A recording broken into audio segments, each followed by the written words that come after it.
خوش اومدی به آپولو. با ما درست بیا جلو.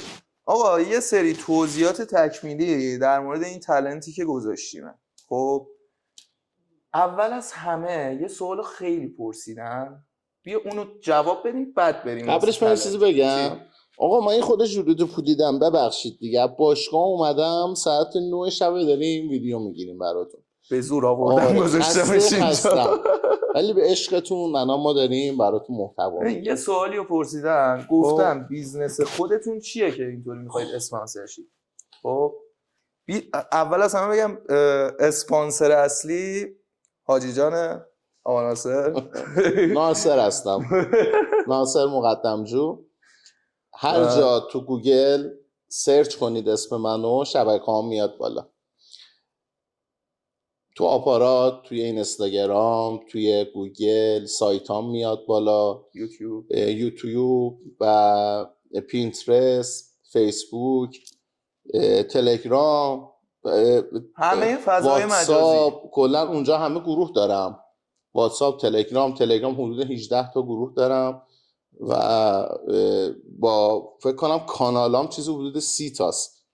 فقط چیزی حدود 15 تا ادمین تو تلگرام هم هستن که دارن فعالیت میکنن. خب بیزنس اصلی چیه؟ بیزنس اصلی تو حوزه مد و فشنه که حدود 5000 تا هنرجو دارم. من از سال 74 که الان 43 سالمه، حالا نمیدونم به میخوره یا نه، از سال 74 ورود کردم به بازار کار و از سال 86 تا 89 من تاجر بودم، یعنی وارد کننده بودم، صادر کننده بودم و سالهای سال تو بازار بزرگ حجره داشتم و دفتر پخش داشتم، خیابون ولیعصر، چند تا فروشگاه داشتم تا اینکه دیگه راحت باش، تا اینکه بالاخره خسته شدم از مرحله تولید و اقتصاد و صنعت و اینا. خسته شدم و اومدم تصمیم گرفتم که تمام تجربیاتمو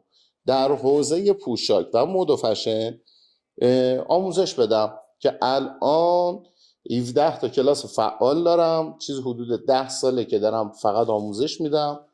از 12 تا کشور هنرجو دارم، از کانادا، روسیه، انگلستان، هندوستان، روسیه رو گفتم، عرض به خدمت که امارات، استرالیا، دبی، عراق، الا ماشاءالله هنرجو دارم تا نقطه های ایران. جان دبی و امارات یکیه؟ اشتباه گفتی بابا، اذیتم نکنم دیگه. و تا نقطه های ایران، حتی روستاهای ایران داریم کارآفرینی میکنیم ما. و انا مجموعه یکی از مجموعه خودم چیز حدود 20 تا پرسنل مستقیم دارن داخل مجموعه فعالیت میکنن فقط برای حوزه مد و فشن که حالا میگم سرچ کنید خیلی راحت میتونید پیدا بکنید. اصلا سنداش موجوده و نوع فعالیت من مشخصه. ولی خب به غیر از اون من یک فروشگاه هنریجات هم دارم که سایتش خیلی فعاله. سایت لذت خیاطی خیلی فعاله. ما گفتی سایت واسه آپولو هم یه سایت داریم تو آینده؟ داره، تو برنامه‌مون هستش که سایت آپولو رو هم بیاریم بالا. فعلا اون 3 تا سایتی که زدمون بذار بیاریم بالا، چون من اینجا تیم برنامه‌نویسی دارم. 4 نفر فقط آیتی من روی کارهای من دارن کار انجام میدن و کار طراحی و برنامه‌نویسی اینا انجام میدن. کلا ما کارهای پشتیبانی بیزنس و کسب و کارها رو هم انجام میدیم. خود من مشاور کسب و کارم، بیزنس کوچم، منتور هستم. گاهن پیش میاد از کشورهای همسایه، از شهرهای دیگه میان، تهران، میان کرج. جدیدن هم 4 تا خانم از دبی اومده بودن. و برندهای خیلی به نامی میان اینجا برای اینکه مشاور کسب و کار بگیرن یا بخوان تیم تولیدشون یا تیم فروششون رو ارنج بکنن. و کلا خودم مدیر تولید شرکت‌های خیلی بزرگی هستم که بالای 2000 نفر پرسنل دارن و اینا ماشاءالله بخوام بگم باید تو فردا صبح براتون بگم. و خب یه بیزینس دیگه دارم که تو کار ساخت و ساز هم هستم، بیشتر باغ ویلا و کمتر واحده کلا مسکونی. خیلی فعاله. بعد باشگاه بدنسازی خیلی. داشتم کنسلش کردم. پخش سر مواد کرونا غذایی، شد دیگه. آره سر کرونا پخش مواد غذایی رو رستورانمو و باشگاهمو کنسل کردم. چسبیدم به این ور، بیشتر دارم کارآفرینی میکنم. الان هنرجوهای من که 2 سال مثلا با من هستن، اونایی که 2 سال، اونایی که بیشترن که الا ماشاءالله دارن، دیگه زیر 80-90 میلیون سود خالص در ماه پول در نمیارن دیگه. اونایی که قبلا کار در منزل میکردن الان هر کدوم 20 نفر از بغلشون دارن نون میخورن. خیلی بحث طولانیه. آره کلا بخواد توضیح بده باید تا صبح بشینیم اینجا همه رو بگیم و اصلا تمومی نداره. کلا خیلی اکتیوه حاجی جان. خلاصه هر کسی یه رسالتی داره. اینا همه ادعا حالا ممکنه باشه از نظر شما دوستان بعضیاتون بگه که داره شعار میده، نه سنداش موجوده و میگم یه سرچ بزنید راحت پیدا میکنید منو. صدا سیما 3 تا برنامه تلویزیونی، 3 تا شبکه تلویزیونی برنامه دارم. شبکه آموزش هستش، شبکه جام جم هستش، شبکه 5 هستش، عرض به خدمتتون که شبکه نسیم هستش، رادیو گفتگو هستش، برنامه دارم، دانشگاه تدریس دارم. اینجا که خودم الان خودشون اینجا که الان کلا فنی حرفه‌ای که تابلوش سردر اینجا هستش و ما آموزشگاه رسمی هستیم. تو خیلی از حوزه‌ها داریم آموزش میدیم، نه فقط پوشاک دیگه. بقیه‌اشو برید سرچ بزنید. آره بعد حالا مثلا سال 83 تا 86 مدرس ساز بودم. مشاور خانواده دارم بگم، 5 سال مشاور خانواده واقعا بودم. این یه دونه رو بقیه‌اش ولش کن. نه بگو. بابا الان میگم دارم خالی می‌بندم، واقعا دارم خالی می‌بندم انگاری. همه رو سرچ بزنید همه رو پیدا می‌کنید. یه سرچ ساده است. یه خود پیش فعال بودم دیگه، کلا خواب نداشتم دیگه. یه خورده حالا هر کی یه جوره دیگه تا تعریفتون از یه خورده چقدر باشه دیگه.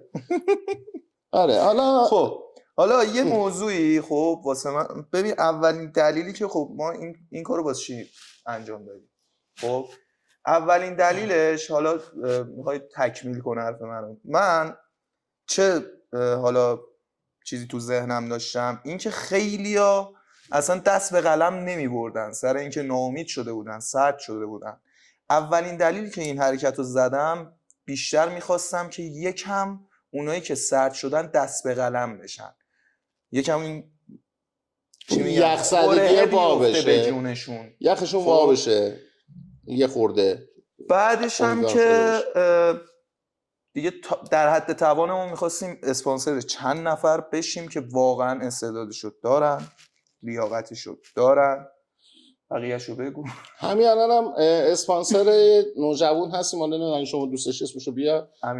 امیر حافظ جان اسپانسرش هستیم، قرارداد باش بستیم. شما بگو من ادامه رو بگم. شما بگو. ببین یه مورد میتونی کنسل کنه این داستانو. میدونی چی؟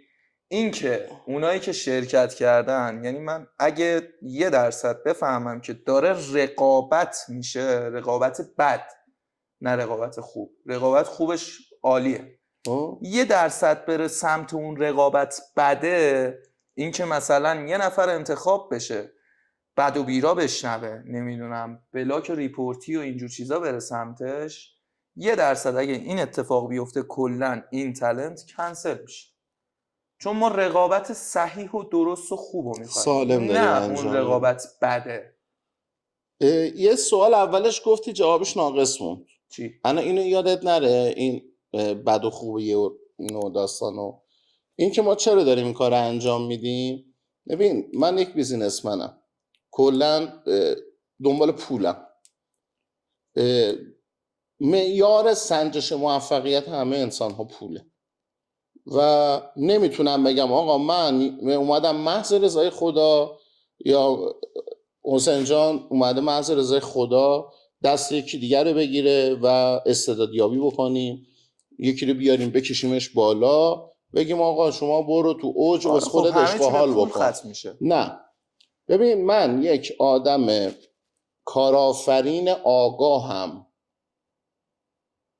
جاهل نیستم، جوگیر نیستم، شور و حسینی نگرفتتم. پس من یه دیدگاه بلند مدت دارم، ولی این وسط میام یه بازی برد رو شروع میکنم، ولی برد اول رو میدم به شخصی که تازه داره شروع میکنه.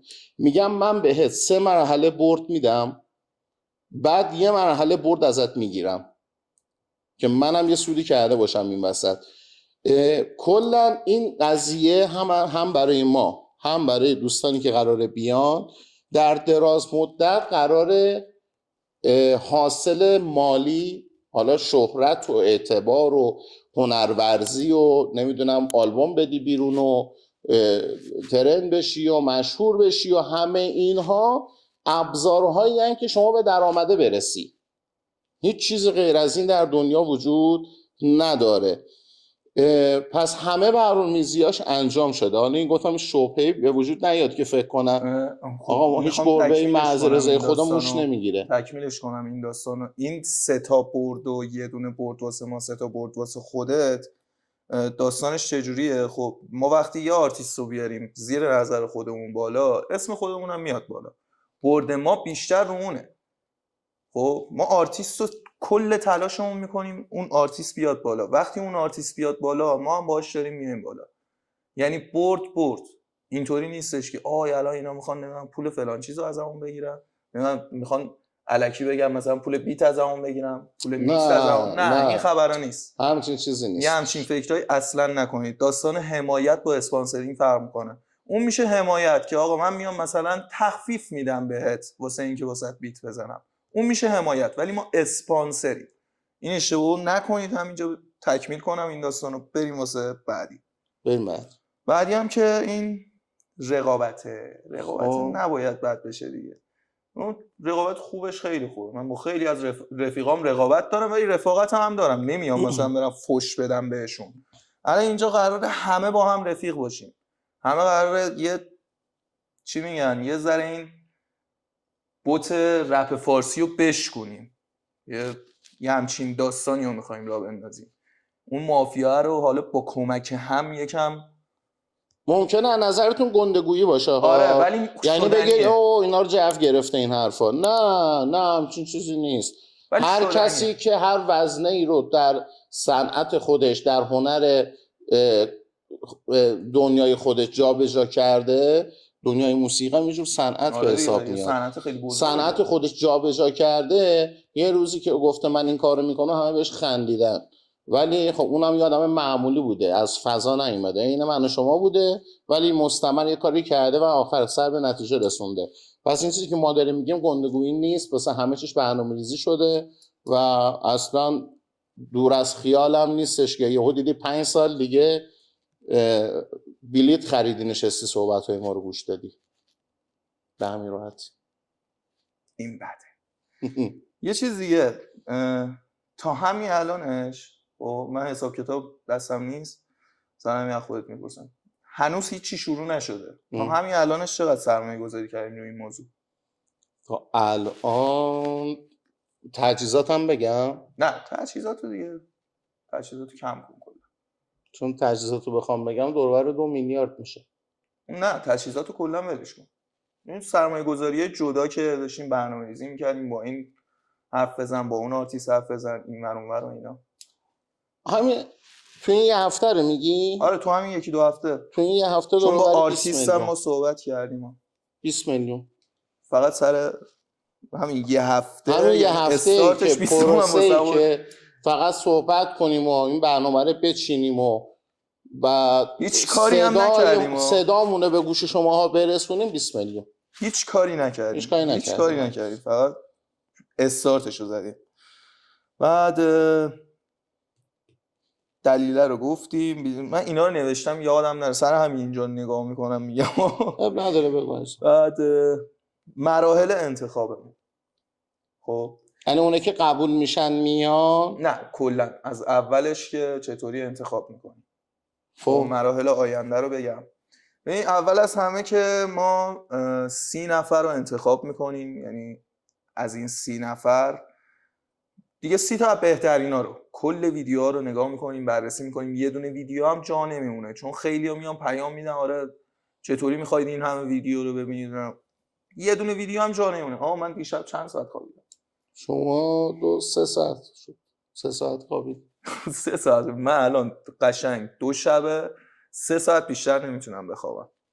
تا ساعت 4 صبح بیدار میمونم، 4 صبح میخوابم، 7 صبح دوباره بیدار میشم، میام استودیو دوباره میشینم پای کارا. اما تو کلا حسین جان پروژه خودش هم داره ها، به غیر از پروژه خودش که در طول روز داره انجام میده، داره این برام وقت میذاره، زیادم داره وقت میذاره. فکر نکنید بی کار نشسته ویدیو رو داره نگاه میکنه همینجوری. آره خیلی. حالا سرمون اتفاقا الان این هفتم خیلی سرمون شد. آره یه سری ورکشاپ و اینا ما هم داریم. الان چهارشنبه و پنجشنبه خود من ورکشاپ دارم که مدیریت کل تیزرها و فیلم برداری و ادیتاشو 0 تا 100 تیم فیلم برداری و نورپردازی آقای جوادی دارن کاراشو انجام میدن. همین طبقه پایین 160 متر سالن و صندلی داریم میچینیم فردا که برای پس فردا که چهارشنبه باشه برنامه داریم. اینجا آموزش داریم، از شهرهای مختلف میان میشینن، خانم و آقا. پای صحبت من از ساعت 10 صبح شروع میشه تا 5 بعد از ظهر 2 روز. بعد چی شد؟ آره داشتم یادم رفت کجا. ببین 30 نفر انتخاب میشه. خب این 30 نفر دوباره میان توی چالش جدید. توی اون چالش جدید 10 نفر انتخاب میشن که رنک بندی داره، امتیاز بندی داره از اول تا 10. که آقا 5 نفر اول میان توی اون داستان اسپانسری.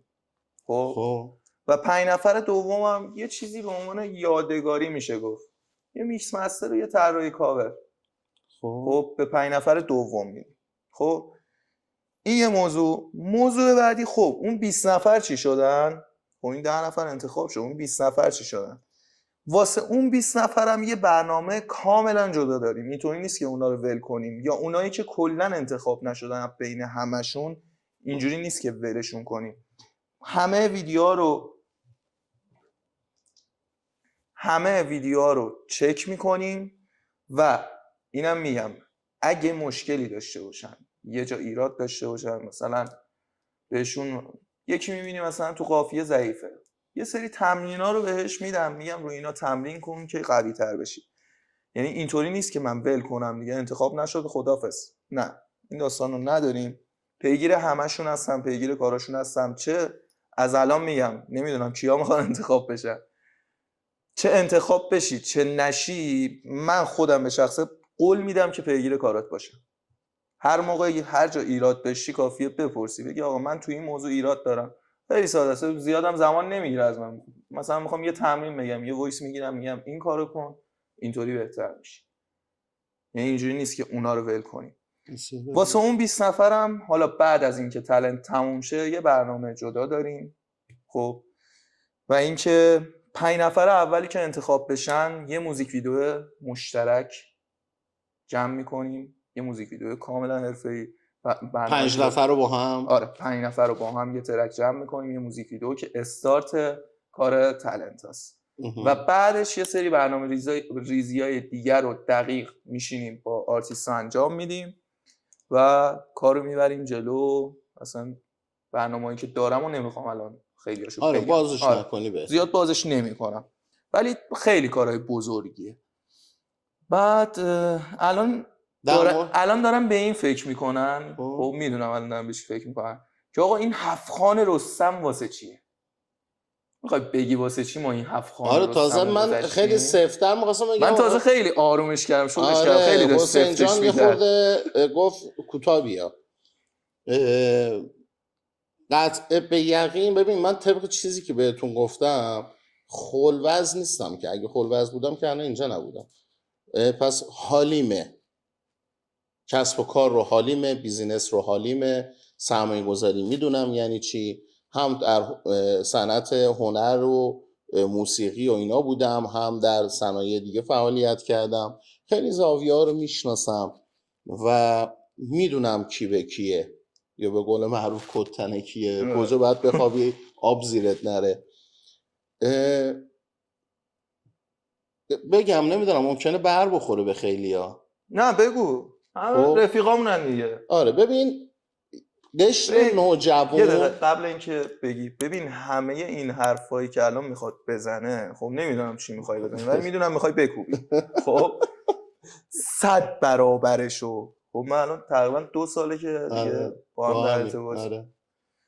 تو این 2 سال خب 100 برابرشو به من گفته، ولی اصلا بگو 1% مثلا من ناراحت بشم.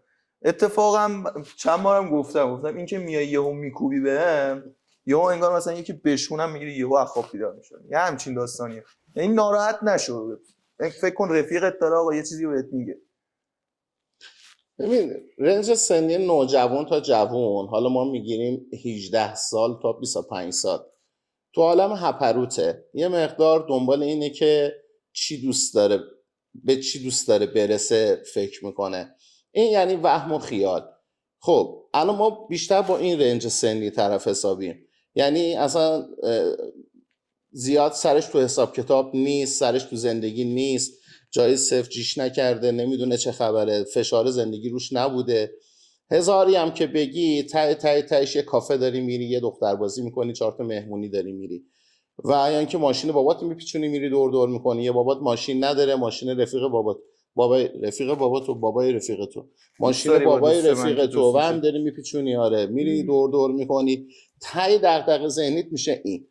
ولی خب من یه آدمی ام که همه راه‌ها رو رفتم اومدم، یه 20 تا کفش آهنی پاره کردم. خب پس من قاف نمیدم این وسط. طبیعیه انا از توی ویدیوهایی که من دیدم، چون قبلش هم پیش بینی کرده بودم، خیلی ها اومدن جفگیر شدن، شروع حسینی گرفتتشون و عرشتن گوشی رو خوندن، خیلی هم عالی خوندن حتی، ولی خب تابلو بود نشه کرده اومده داره میخونه یا رو فازی چیزیه. خب من هیچ وقت به خودم اجازه نمیدم که سرمایه‌ام رو زیر دستی همچه آدمی بذارم.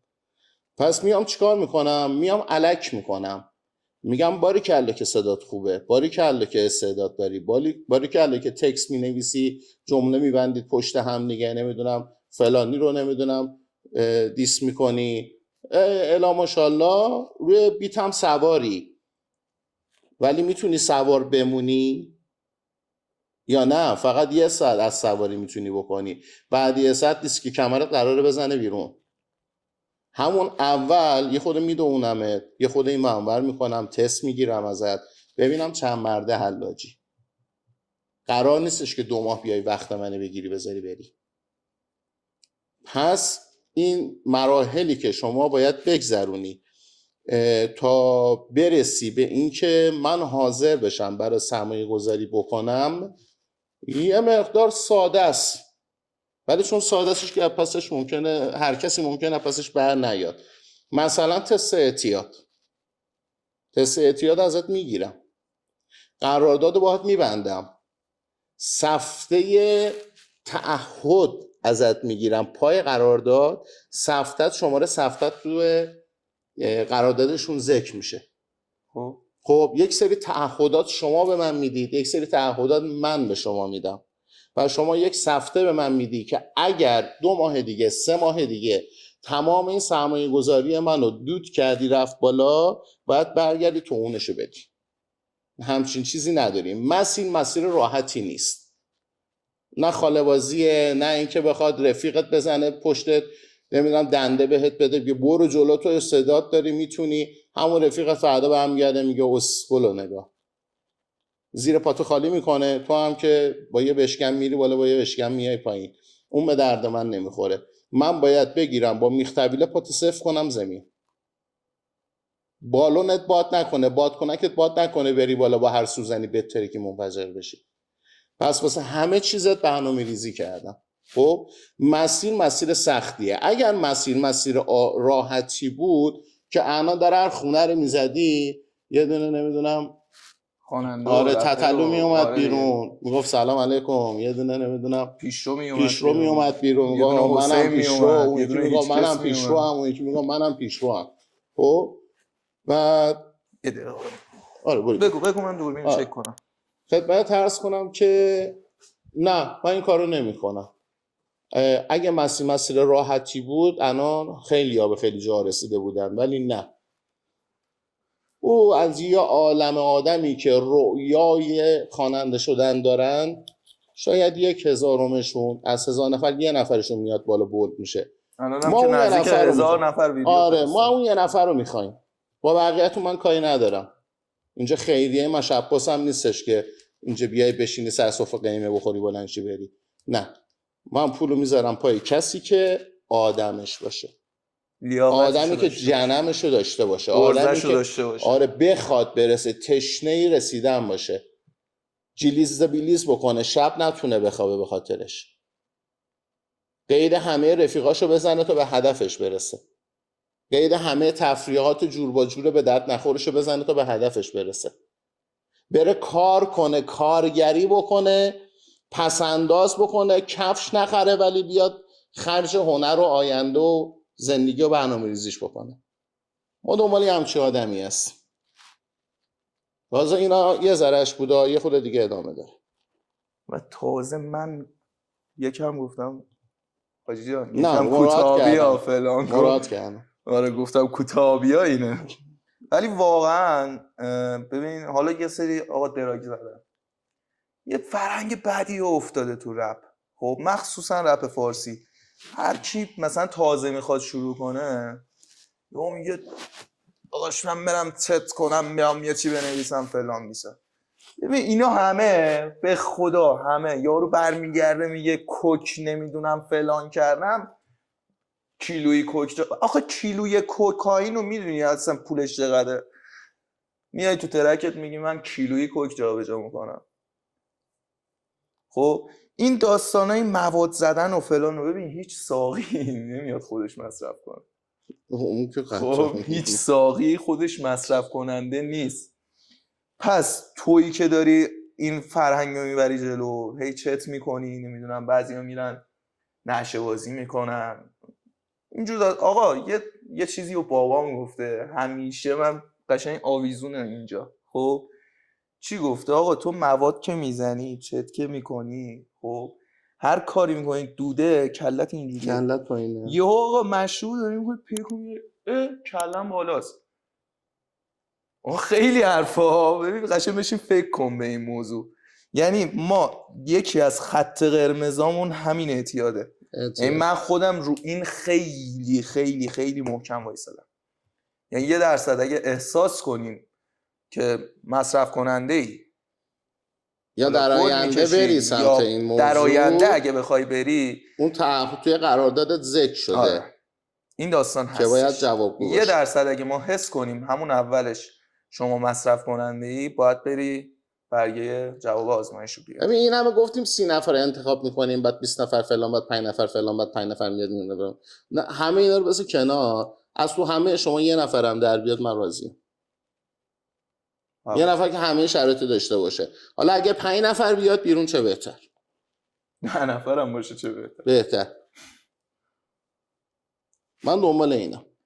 بعد یه سری برنامه‌های آینده، چون خیلی اومده بودن میگفتن واسه آهنگسازا برنامه ندارید، واسه بیت باکسرها برنامه ندارید، واسه کارگردانای موزیک ویدیو برنامه الان یهو بخوایم همه اینا رو اعلام کنیم میشه سنگ بزرگ نشانه نزدن است. آره. ولی تو برنامه‌های بعدیمونه، تو پلن‌های اعلام بعدیمونه نمی‌کنیم. ولی خب همون مثلا یه دونه آهنگسازی رو توضیح بدم، همون سایتی که ما داریم میاریم بالا، برنامه آینده همون آهنگسازی است.